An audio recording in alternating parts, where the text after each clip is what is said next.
پاک فوج نے افغانستان میں آپریشن غضب للحق کے تحت گزشتہ شب کامیاب فضائی کارروائیاں کی۔ سیکورٹی ذرائع کے مطابق یہ کارروائیاں دہشت گردوں کے ٹھکانوں اور اہم تنصیبات پر مرکوز رہیں، جن میں افغان طالبان اور فتنہ الخوارج کے 4 دہشت گرد ٹھکانوں کو نشانہ بنایا گیا۔ سب سے پہلے کابل میں 313 کور کے انفراسٹرکچر کو نشانہ بنایا گیا، جسے مکمل طور پر تباہ کر دیا گیا۔ اس کے بعد قندھار میں 13 دہشت گرد کیمپس پر فضائی حملہ کیا گیا، جس میں دہشت گردوں کو بھاری نقصان پہنچا۔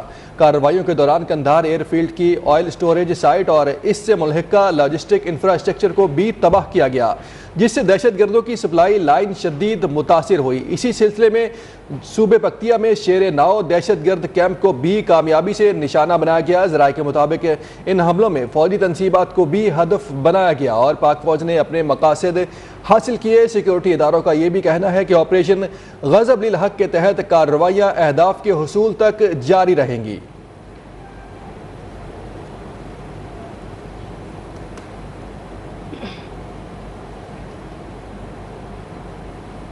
آپ کو بتائیں کہ وزیر اعظم شہباز شریف نے سعودی عرب کے چند گھنٹوں کے ہنگامی دورے کے دوران جدہ میں سعودی ولی عہد محمد بن سلمان سے ملاقات کی، جس میں آزمائشی حالات کے حوالے سے آپ کو بتائیں کہ آزمائشی حالات میں سعودی عرب کے ساتھ پاکستان کی مکمل یکجہتی کا اعادہ کیا۔ حکومت پاکستان کی جانب سے جاری بیان میں یہ کہا گیا ہے کہ وزیر اعظم شہباز شریف اور سعودی ولی عہد نے خطے اور بین الاقوامی سیکیورٹی اور استحکام پر حالیہ عسکری تنازع کے اثرات پر خصوصی گفتگو کی۔ شہباز شریف نے موجودہ مشکل صورتحال میں سعودی عرب کے ساتھ کا اظہار کیا اور ساتھ ہی یقین دہانی بھی کروائی کہ پاکستان ہمیشہ سعودی عرب کے ساتھ مضبوطی سے کھڑا ہوگا، خطے میں امن کی کوششوں میں ساتھ دے گا۔ انہوں نے سعودی عرب کی جانب سے پاکستان کی طویل المدتی مدد اور حمایت پر شکریہ ادا کیا۔ پاک ملاقات میں فیلڈ مارشل عاصم منیر، نائب وزیر اعظم اسحاق ڈار اور سعودی عرب کے جنرل انٹیلیجنس ڈائریکٹوریٹ کے صدر خالد حمدان بھی موجود تھے۔ وزیر اعظم شہباز شریف سعودی عرب کا مختصر ہنگامی دورہ مکمل کر کے وطن واپس پہنچ گئے۔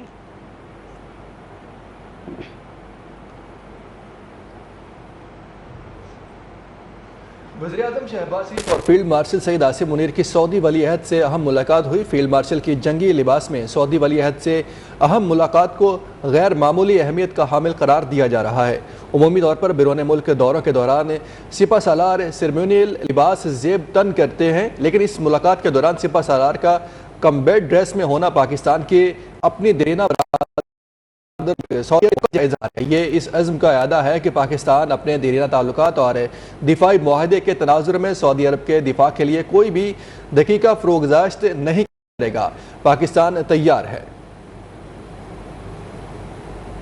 وزیر اعظم Pakistan Shehbaz Sharif, chief of army staff, chief of defence forces field marshal Syed Asim Munir کی سعودی ولی عہد محمد بن سلمان سے اہم ملاقات کے حوالے سے میڈیا میں جاری کی گئی تصاویر میں فیلڈ مارشل سید عاصم منیر کو افواج پاکستان کے جنگی لباس میں دیکھا گیا، جو انتہائی غیر معمولی اہمیت کا حامل ہے۔ عمومی طور پر بیرون ملک دوروں کے دوران سپہ سالار سیریمونیل لباس زیب تن کرتے ہیں، لیکن اس ملاقات کے دوران سپہ سالار کا جنگی لباس میں ہونا پاکستان کی اپنے دیرینہ برادر ملک سعودی عرب کے ساتھ مکمل یکجہتی کا اظہار ہے۔ یہ اس عزم کا اعادہ ہے کہ پاکستان اپنے دیرینہ تعلقات اور دفاعی معاہدے کے تناظر میں سعودی عرب کے دفاع کے لیے کوئی دقیقہ فروگزاشت نہیں کرے گا۔ پاکستان تیار ہے۔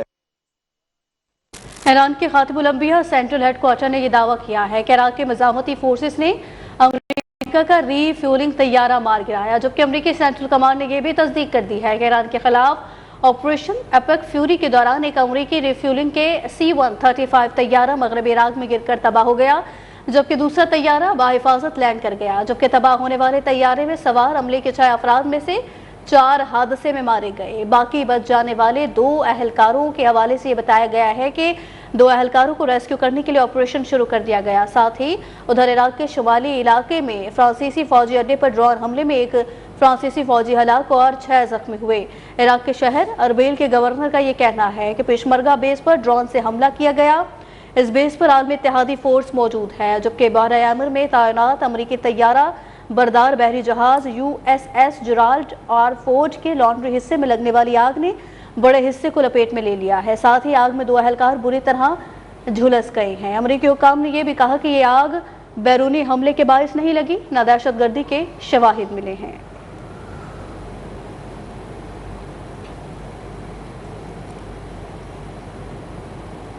ایران نے امریکی طیارہ بردار جہاز ابراہم لنکن کو میزائلوں سے نشانہ بنانے کا دعویٰ کر دیا ہے، جبکہ امریکہ نے ایرانی دعوے کی تردید کی ہے۔ میڈیا رپورٹس کے مطابق ایران نے دعویٰ کیا ہے کہ اس نے امریکی طیارہ بردار جنگی جہاز ابراہم لنکن کو میزائلوں سے نشانہ بنایا ہے۔ ایران کی فوجی تنظیم پاسداران انقلاب نے کہا ہے کہ اس نے امریکی کیریئر پر بیلسٹک میزائل اور ڈرون سے حملہ کیا۔ ایرانی میڈیا کے مطابق یہ کارروائی اسرائیل اور امریکہ کے حملوں کے جواب میں کی گئی ہے۔ بعض رپورٹس میں یہ بھی بتایا گیا ہے کہ ایران کی جانب سے 4 بیلسٹک میزائل فائر کیے گئے۔ دوسری جانب امریکی حکام نے اس خبر کی تردید کرتے ہوئے کہا ہے کہ جہاز کو کوئی نقصان نہیں پہنچا ہے، میزائل جہاز کے قریب بھی نہیں پہنچے اور کیریئر معمول کے مطابق اپنی فوجی کارروائیاں جاری رکھے ہوئے ہے۔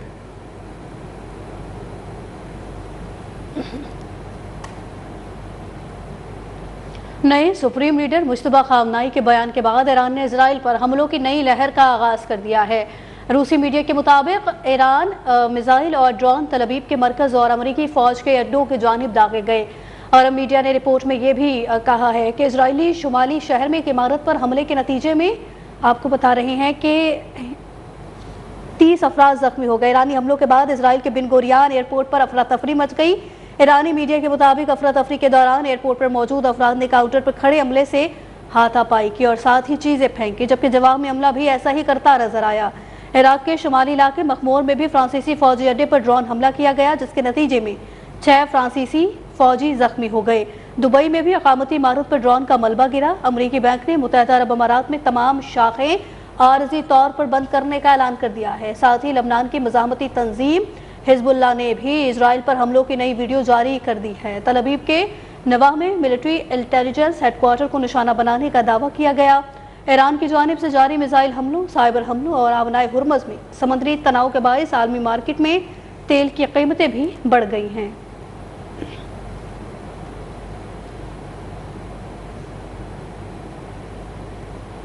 امریکی اور اسرائیلی فورسز کے ایران میں حملے جاری ہیں۔ فضائی حملوں کے دوران ایرانی ہلال احمر کے 3 کارکنان زخمی ہو گئے ہیں۔ امریکہ نے ایران کے 58 بحری جہاز تباہ اور 31 بارودی سرنگیں ناکارہ بنانے کا دعویٰ کیا ہے۔ اسرائیلی فوج نے کہا ہے کہ ایرانی حکومت کے انفراسٹرکچر کو نشانہ بنایا جا رہا ہے۔ اسرائیلی فوج نے ایران میں نیوکلیئر پروگرام کی اہم سائٹس کو بھی نشانہ بنانے کا دعویٰ کیا ہے۔ تہران کے قریب طالقان میں واقع سائٹ کو جنگی جہازوں نے نشانہ بنایا ہے، جبکہ یونیسیف نے کہا ہے کہ جنگ کے آغاز سے اب تک خطے میں 1100 سے زائد بچے جاں بحق یا زخمی ہو چکے ہیں۔ ان میں 200 بچے ایران، 91 لبنان، 4 اسرائیل اور 1 بچہ کویت میں شہید ہوا ہے۔ ایران کے اقوام متحدہ میں نمائندے امیر سعید ایروانی کے مطابق اب تک 1348 شہری جاں بحق اور 17,000 سے زائد زخمی ہو چکے ہیں۔ مقامی میڈیا کے مطابق ایران کے مختلف شہروں میں بمباری اور دھماکوں کی شدت بڑھ گئی ہے۔ تازہ حملے تہران قم روڈ پر ہوئے۔ اسرائیلی فضائی حملوں کے نتیجے میں انسانی امداد فراہم کرنے والے عملے بھی متاثر رہے ہیں۔ ایران پر امریکہ اور اسرائیل کے مشترکہ حملوں کے دوران عام شہریوں اور امدادی کارکنوں کو نقصان پہنچنے کی اطلاعات بھی سامنے آ رہی ہے، جن سے انسانی امداد اور سروسز کی فراہمی متاثر ہو رہی ہے۔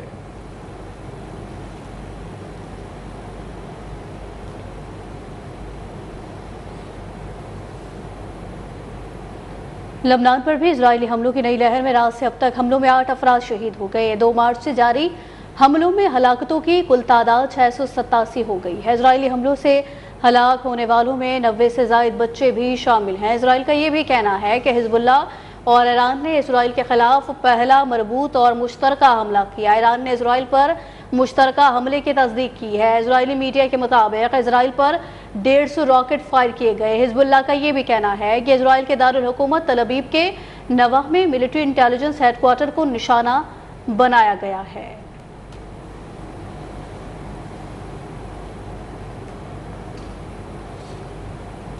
مشرق وسطی میں امریکی اڈے بند کیے جائیں۔ امریکی اڈے بند نہ ہوئے تو حملے جاری رکھیں گے۔ ایران کے نئے سپریم لیڈر مجتبیٰ خامنائی نے پہلا بیان جاری کر دیا ہے۔ انہوں نے کہا ہے کہ ہم صرف امریکی فوجی اڈوں کو نشانہ بنا رہے ہیں، ابنائے ہرمز بند رہے گا۔ دشمن ایرانی عوام کو نشانہ بنا رہے ہیں، عوامی یکجہتی سے دشمن کو شکست دیں گے، شہداء کے خون کے بدلے کے حق سے دستبردار نہیں ہوں گے۔ نئے سپریم لیڈر مجتبیٰ خامنہ ای نے آڈیو پیغام میں یہ کہا ہے کہ دشمن کو ایرانیوں کا خون بہانے کا حساب چکانا پڑے گا، مناب اسکول کے شہداء کا بدلہ لے کر رہیں گے۔ انہوں نے یہ بھی کہا ہے کہ ایرانی فوج نے اپنے حملوں سے دشمن کو حاوی نہیں ہونے دیا، مشکل ترین وقت میں ایرانی فورسز نے دشمن کو دندان شکن جواب دیا، ہم پڑوسیوں سے دوستانہ روابط پر یقین رکھتے ہیں۔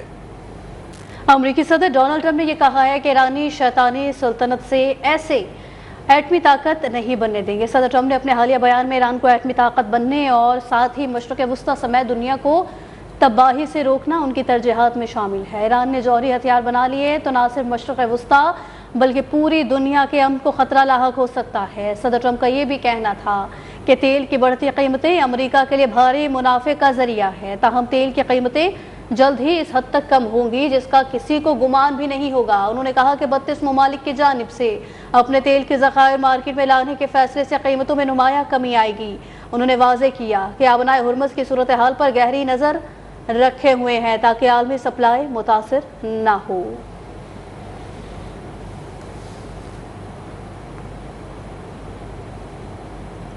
امریکہ نے جنوبی کوریا میں نصب دفاعی سسٹم تھاڈ کو اسرائیل منتقل کر دیا ہے، جس کی ویڈیو بھی جاری کی گئی ہے۔ میڈیا رپورٹس کے مطابق جنوبی کوریا کے دارالحکومت سیول کے جنوبی میں شہر میں واقع امریکی اوسان بیس سے امریکی فوجی ٹرانسپورٹ طیاروں نے دفاعی سامان منتقل کیا ہے۔ میڈیا رپورٹس میں یہ بھی بتایا گیا ہے کہ کئی امریکی فوجیوں کو بھی جنوبی کوریا سے مشرق وسطیٰ منتقل کیا جا چکا ہے۔ جنوبی کوریا کے سرکاری میڈیا نے دفاعی سسٹم تھاڈ کی اسرائیل منتقلی کی ویڈیو جاری کر دی ہے۔ غیر ملکی خبر ایجنسی کے مطابق جنوبی کوریا میں تھاڈ سسٹم شمالی کوریا کے میزائل خطرے سے بچاؤ کے لیے نصب کیا گیا تھا۔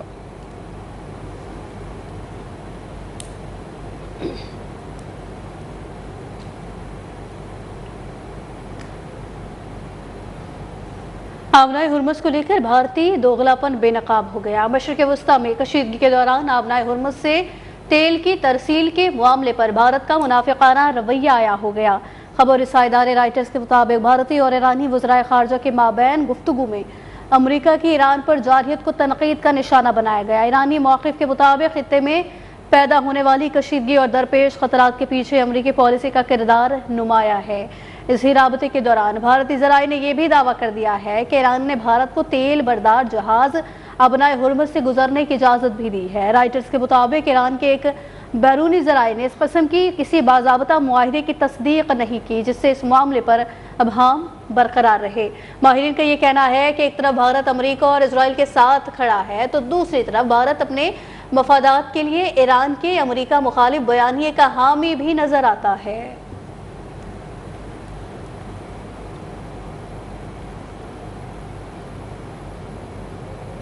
روس اور ایران پر امریکی اور اسرائیلی حملوں کو غیر ذمہ دارانہ قرار دیتے ہوئے کہا ہے کہ روس مشرق وسطیٰ میں محاذ آرائی ختم کرنے کے لیے اقدامات جاری رکھے ہوئے ہے۔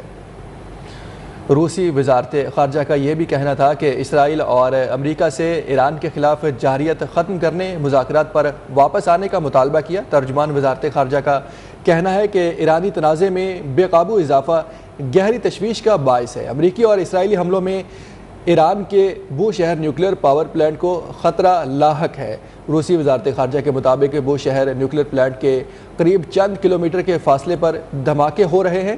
حملوں سے ایران میں IAEA کی نگرانی کے عمل میں رکاوٹ بھی پیدا ہو رہی ہے۔ ترجمان وزارت خارجہ نے کہا ہے کہ ماسکو عالمی جوہری توانائی ایجنسی سے صورتحال کا غیر جانبدار اور تکنیکی جائزہ لینے کا مطالبہ کرتا ہے۔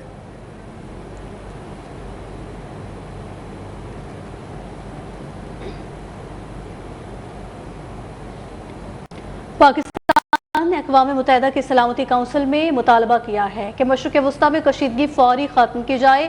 اقوام متحدہ میں پاکستان کے مستقل مندوب عاصم افتخار نے سلامتی کونسل میں ایران سے متعلق اجلاس سے خطاب کرتے ہوئے کہا کہ فریقین تحمل کا مظاہرہ کرے اور مزید کشیدگی سے گریز کرے۔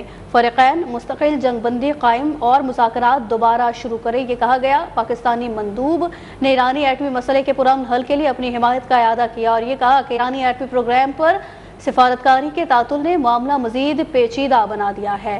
تنازع کا پائیدار حل سفارتکاری کو اپنے میں مضمر ہے۔ پاکستان کا آج بھی یہی موقف ہے کہ مسائل مذاکرات کے ذریعے حل ہوں۔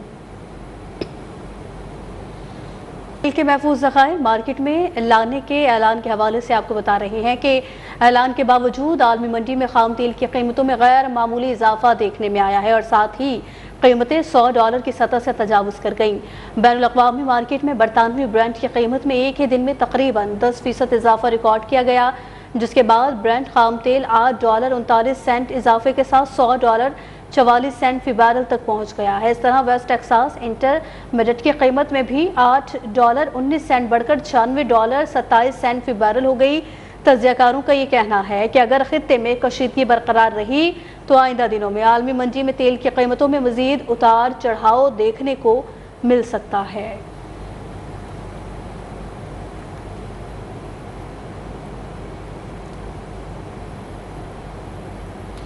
وفاقی وزیر پیٹرولیم علی پرویز ملک کا کہنا ہے کہ پیٹرولیم مصنوعات کی قیمتوں میں رد و بدل کا اعلان آج کیا جائے گا۔ نئی قیمتوں کا تعین پیٹرولیم مصنوعات کی اوسط قیمتوں کی بنیاد پر ہوگا۔ ایک بیان میں علی پرویز ملک نے کہا کہ فی الحال کچھ نہیں کہا جا سکتا کہ پیٹرول مہنگا ہوگا یا نہیں۔ خطے کی صورتحال اور عالمی مارکیٹ میں بھی تیل کی بڑھتی ہوئی قیمتوں کو دیکھتے ہوئے حکومت نے گزشتہ ہفتے پیٹرول اور ڈیزل کی قیمت میں $55 فی لیٹر اضافہ کیا تھا۔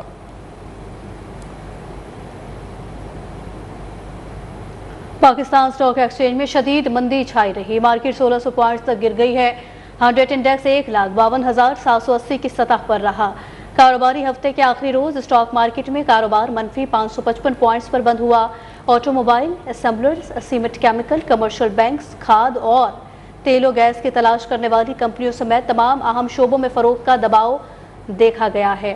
مارکیٹ میں زیادہ وزن رکھنے والے حصص بشمول HBL، MCB، میزان بینک، NBP، ماری petroleum, OGDC، POL، PPL، PSO، SNGPL اور SSGC سے بھی مندی کا شکار رہے۔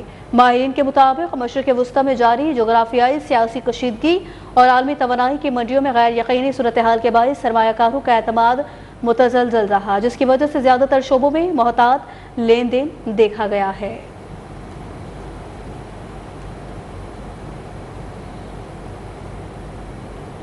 ایشیائی اسٹاک مارکیٹوں میں مندی کا تسلسل جاری ہے۔ میڈیا رپورٹس کے مطابق آج ایشیائی منڈیوں میں کاروبار کا آغاز کمزور انداز میں ہوا۔ اس کی بڑی وجہ مغربی ایشیا میں بڑھتی ہوئی کشیدگی ہے، جس کے باعث خام تیل کی قیمتیں تیزی سے اوپر جا رہی ہیں۔ تیل کی مہنگائی نے سرمایہ کاروں کو محتاط بنا دیا ہے اور اس کا براہ راست اثر مارکیٹوں پر پڑ رہا ہے۔ جاپان کا نکائی انڈیکس 2% نیچے آیا، ٹویکس انڈیکس میں 1.4% کمی ہوئی۔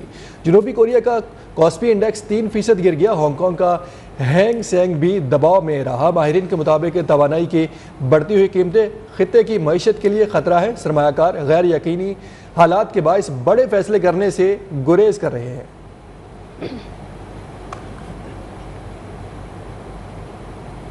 پاکستان سے مشرق وسطی کے لیے فلائٹ آپریشن مستحکم ہونے لگا۔ ملک بھر سے مشرق وسطی کی آج 231 پروازیں آپریشنل ہوں گی، جبکہ 72 منسوخ کر دی گئی ہیں۔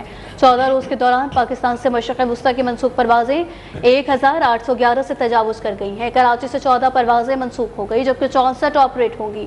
لاہور سے 17 پروازیں منسوخ ہوئی اور 55 آپریشنل ہیں۔ اسلام آباد سے مشرق وسطی کی آج کی 25 پرواز منسوخ کی گئی ہیں، جبکہ 64 پروازیں آپریٹ کی جائیں گی۔ ساتھ ہی پشاور کی بات کریں تو پشاور ایئرپورٹ سے 14 پروازیں منسوخ اور 8 آپریٹ کی جا رہی ہیں۔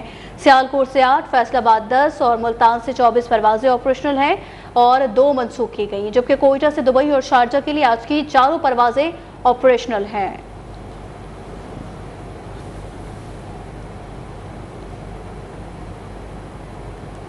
لکی مروت کے علاقے شادی خیل بیٹنی میں پولیس گاڑی قریب IED دھماکہ ہوا۔ پولیس حکام کے مطابق دھماکے میں SHO سمیت 7 اہلکار شہید ہو گئے۔ پولیس موبائل دھماکے کا نشانہ رسول خیل چیک پوسٹ کے قریب دوران گشت بنی۔ شہداء میں SHO صدر اعظم، ڈرائیور شاہ بہرام اور اہلکار انصاف الدین اور ATS کے 3 اہلکار بھی شامل ہیں۔ واقعے کے بعد پولیس اور سیکیورٹی فورسز نے علاقے کو گھیرے میں لے کر سرچ آپریشن شروع کر دیا ہے۔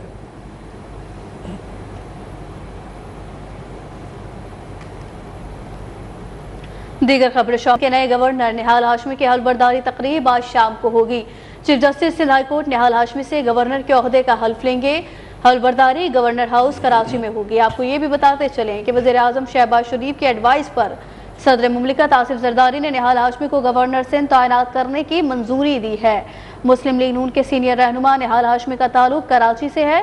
نہال ہاشمی 1997 سے 1999 تک وزیر اعظم نواز شریف کے مشیر برائے قانون اور انصاف رہے۔ 2012 میں انہوں نے کراچی میں مسلم لیگ نون کے صدر کے طور پر خدمات انجام دی اور پھر اگست 2014 میں انہیں سندھ میں مسلم لیگ نون چیپٹر کا جنرل سیکرٹری بنایا گیا۔ پھر 2015 میں وہ مسلم لیگ نون کی پنجاب سے نشست پر سینٹ کے امیدوار منتخب ہوئے اور اب انہیں گورنر سندھ بنانے کا فیصلہ کیا گیا ہے۔ 2017 میں پاناما کیس سے متعلق متنازع بیان پر نہال ہاشمی کو مسلم لیگ نون سے نکال دیا گیا تھا، تاہم پھر 2021 میں ان کی رکنیت بحال کر دی گئی تھی۔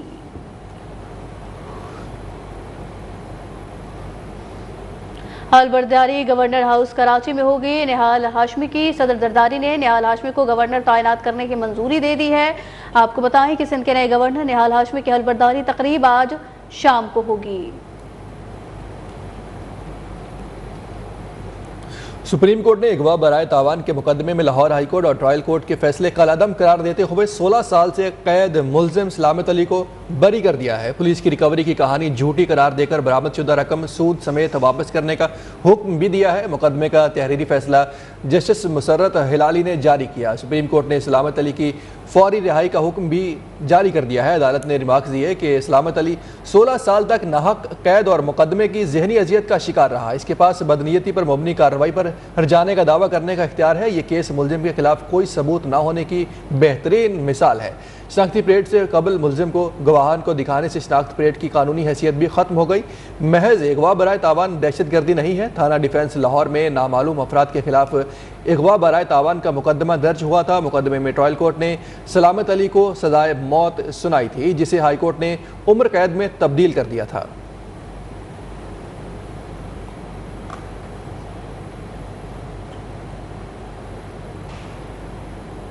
وزیر اطلاعات پنجاب عظمہ بخاری نے یہ کہا ہے کہ وزیر اعلیٰ پنجاب کی مؤثر حکمت عملی اور ٹھوس اقدامات کے باعث صوبے میں امن و امان کی صورتحال بہتر ہوئی ہے اور پنجاب میں جرائم کی شرح میں نمایاں اور تیزی سے کمی بھی آئی ہے۔ عظمہ بخاری نے کہا کہ پولیس اور سی سی ڈی کی مشترکہ کارروائیوں کے باعث صوبے کے کئی اضلاع میں روزانہ ہونے والی معمولی جرائم کی وارداتیں اب بہت کم ہو گئی ہیں۔ وزیر اعلیٰ مریم نواز شریف نے سی سی ڈی کی عوام میں بڑھتی ہوئی پذیرائی اور کارکردگی کو مد نظر رکھتے ہوئے اسے ایک پریمیئر تحقیقاتی ایجنسی بنانے کا فیصلہ کیا۔ عظمہ بخاری نے کہا کہ موجودہ حکومت کی پالیسیوں کے باعث صوبے میں خواتین کے تحفظ کو خصوصی اہمیت دی جا رہی ہے۔ وزیر اعلیٰ پنجاب کے نزدیک خواتین کا تحفظ پہلی ترجیح ہے۔ اب پنجاب میں کوئی شخص کسی ماں، بہن یا بیٹی کی طرف میلی آنکھ سے دیکھنے کی جرات نہیں کر سکتا اور قانون شکنی کرنے والوں کے خلاف سخت کارروائی کی جا رہی ہے۔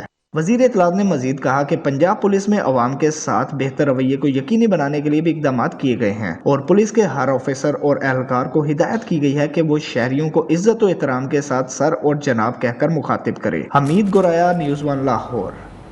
نادرہ نے وضاحت کی ہے کہ ڈیجیٹل شناختی کارڈ فزیکل شناختی کارڈ کے مساوی ہے۔ بعض سرکاری دفاتر ادارے ڈیجیٹل کے بجائے فزیکل کارڈ یا فوٹو کاپی طلب کر رہے ہیں۔ یہ طرز عمل مروجہ قانونی اور ضابطہ جاتی فراہمی ورک کے منافی ہے۔ ترجمان نادرہ کا کہنا ہے کہ نادرہ آرڈیننس کے تحت ڈیجیٹل شناختی کارڈ ضوابط تشکیل دیے گئے ہیں۔ ریگولیشن 9 اور 10 ڈیجیٹل شناختی کارڈ اسناد کو قانونی حیثیت دیتے ہیں۔ یہ ضوابط ڈیجیٹل شناختی کارڈ کی شناخت کو درست ثبوت قرار دیتے ہیں۔ ان سے شناختی کارڈ کی غیر ضروری فوٹو کاپیوں کا چلن ختم کرنے اور شہریوں کے ذاتی ڈیٹا کا تحفظ یقینی بنانے میں مدد ملتی ہے۔ تمام سرکاری محکمے، عوامی اور مالیاتی ادارے، ٹیلی کام آپریٹرز ان احکامات کی پابندی یقینی بنائیں۔ شہری اپنی شکایات نادرہ کے سرکاری شکایتی نظام کے ذریعے درج کرا سکتے ہیں۔